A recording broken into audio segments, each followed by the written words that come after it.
കർത്താവേ, അരുളിച്ചെയ്താലും ഞങ്ങൾ കേൾക്കുന്നു.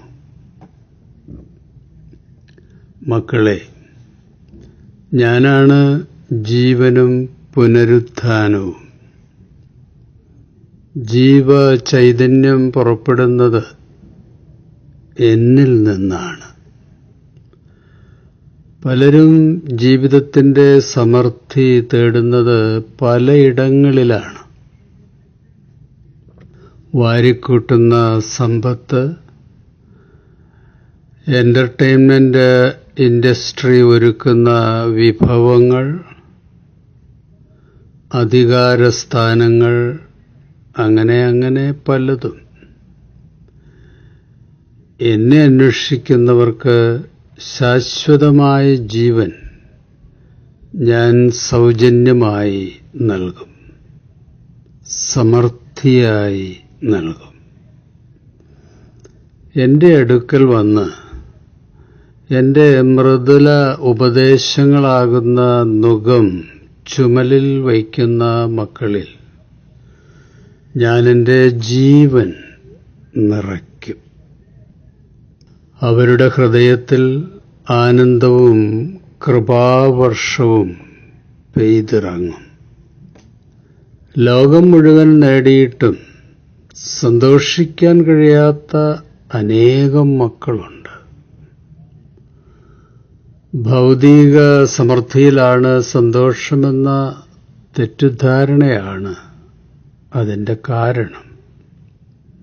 അധാർമികമായി വാരിക്കൂട്ടുന്നതും വെട്ടിപ്പിടിക്കുന്നതും ഒരിക്കലും സന്തോഷം തരില്ല മക്കളെ.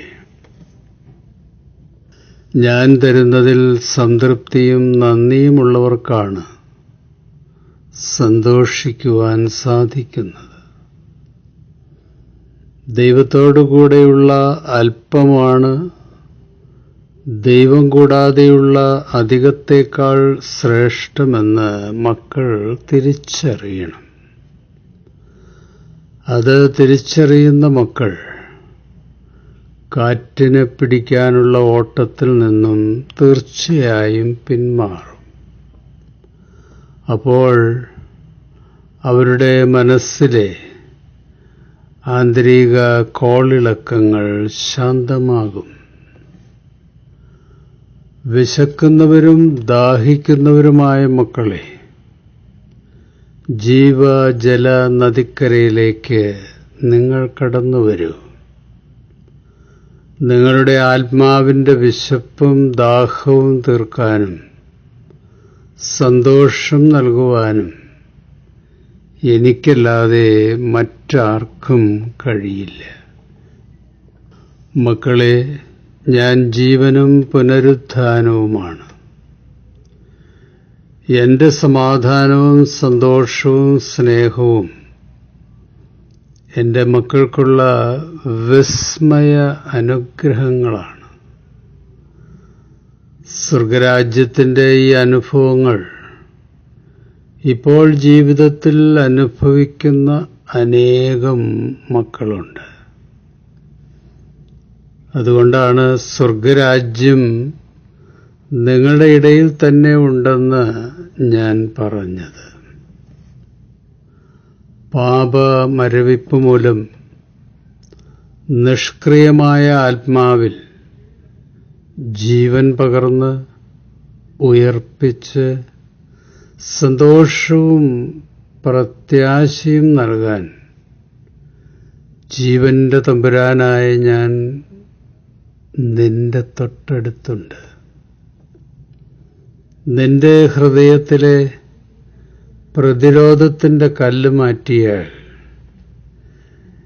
ഞാൻ കടന്നു വന്ന് നിന്റെ ആത്മാവിനെ ഉയർപ്പിക്കും.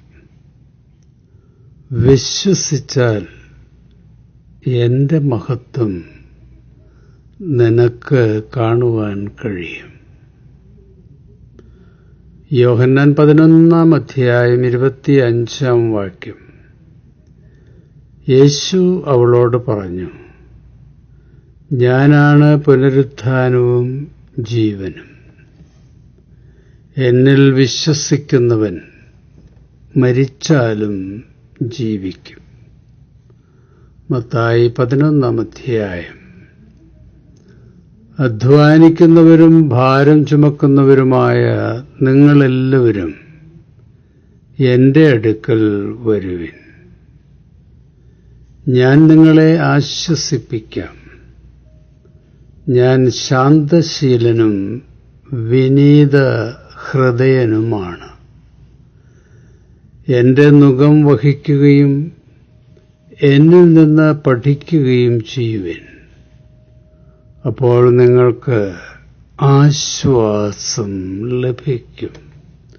1 പത്രോസ് 1-ാം അധ്യായം. അവനെ നിങ്ങൾ കണ്ടിട്ടില്ലെങ്കിലും സ്നേഹിക്കുന്നു. ഇപ്പോൾ കാണുന്നില്ലെങ്കിലും അവനിൽ വിശ്വസിച്ചുകൊണ്ട് അവാച്യവും മഹത്വപൂർണവുമായ സന്തോഷത്തിൽ നിങ്ങൾ നിലനിൽക്കുന്നു. അങ്ങനെ വിശ്വാസത്തിൻ്റെ ഫലമായി ആത്മാവിൻ്റെ രക്ഷ നിങ്ങൾ പ്രാപിക്കുകയും ചെയ്യുന്നു.